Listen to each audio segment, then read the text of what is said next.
Hey, so the reason why I'm doing this video is to talk about how sometimes things are already falling apart before we get to the point where we have lost everything.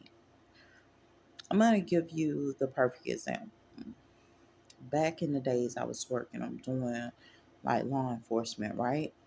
I'm getting up, I'm going to work. I work usually 6 days a week. Try to work as much overtime as I possibly can and trying to make a good salary, a good income. And as I'm doing this, I'm dealing with a taker season and I can't identify who's taking. I'm doing everything I'm supposed to do. I should be prospering.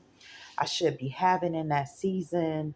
There shouldn't be any problems, but I find myself in need all the time. I find myself going through all the time. I find that I'm dealing with a taker season and they're taking from me, but I'm not able to recognize the takes. In that season, I'm losing. Like I lost my children, I lost a whole bunch of different things.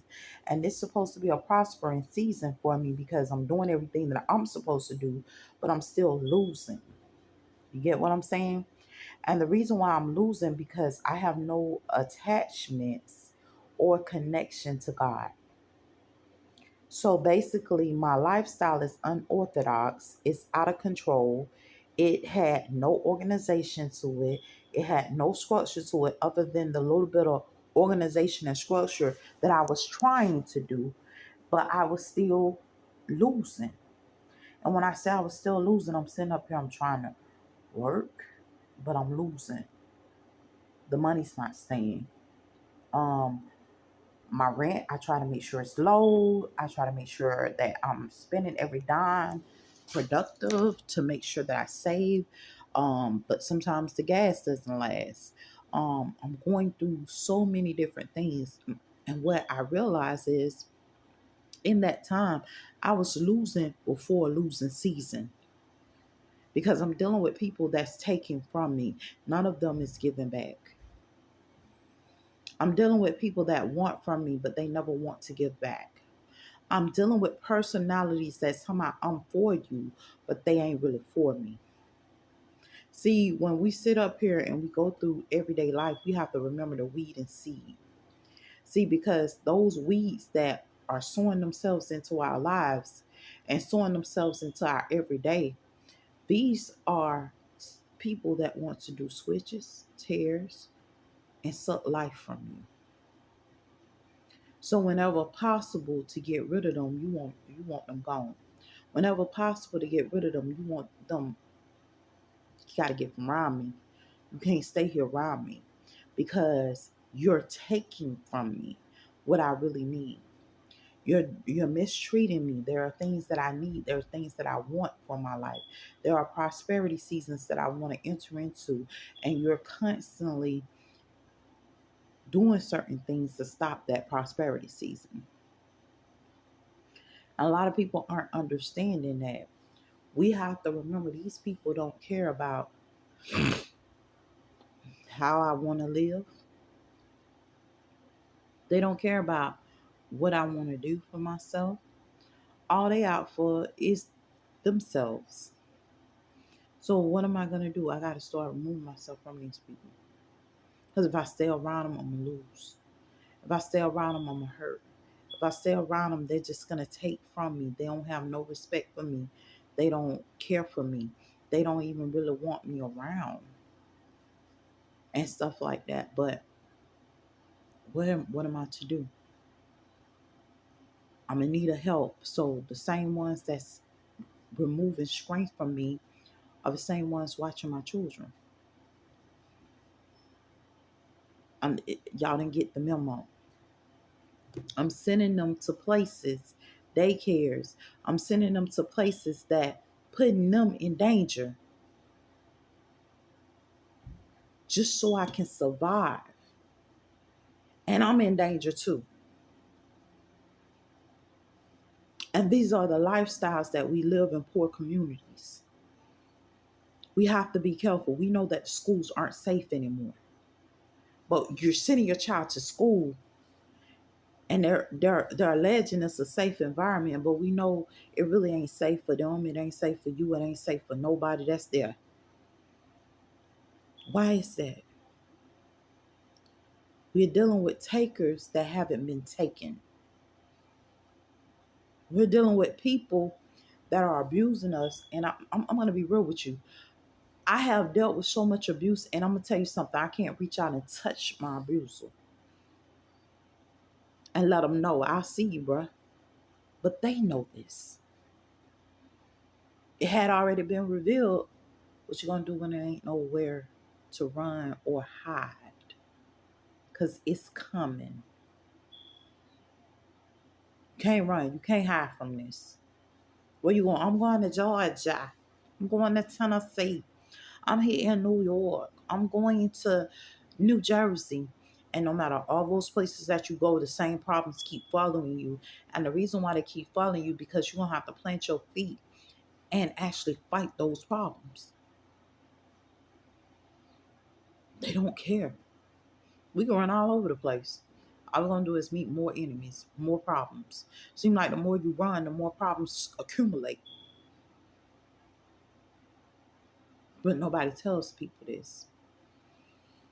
At this point in the season, we have to learn to weed seed and figure out what we're going to do. Because when I tell you I was taken, like I was losing, I was in a losing season before I even began to lose.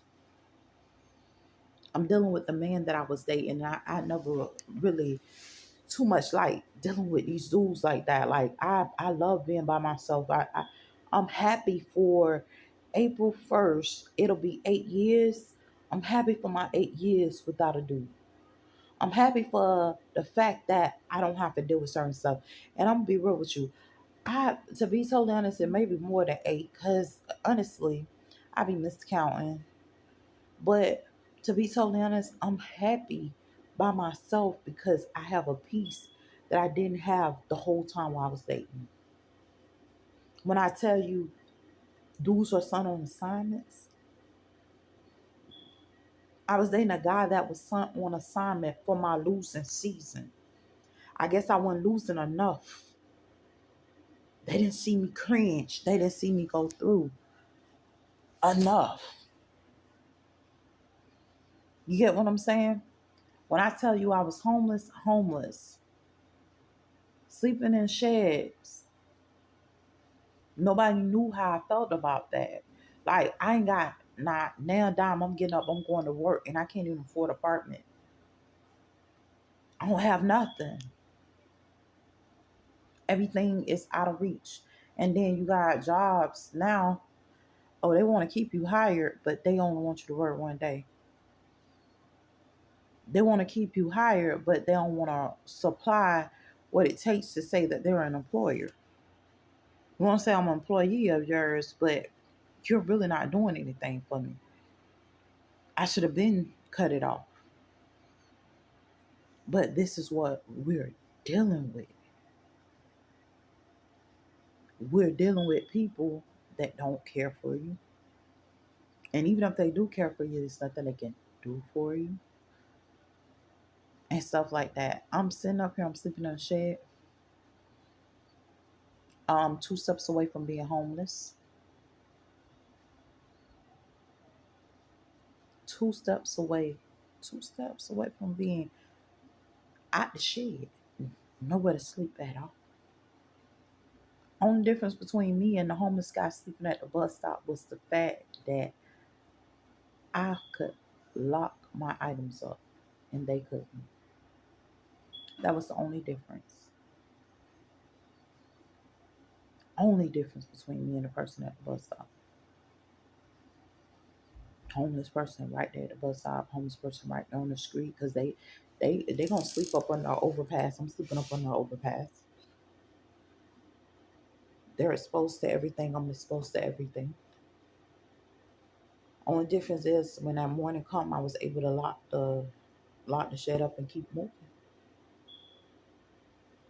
Don't nobody knows that it hurts to go through those cycles. And then I'm sitting up here, my family ain't right.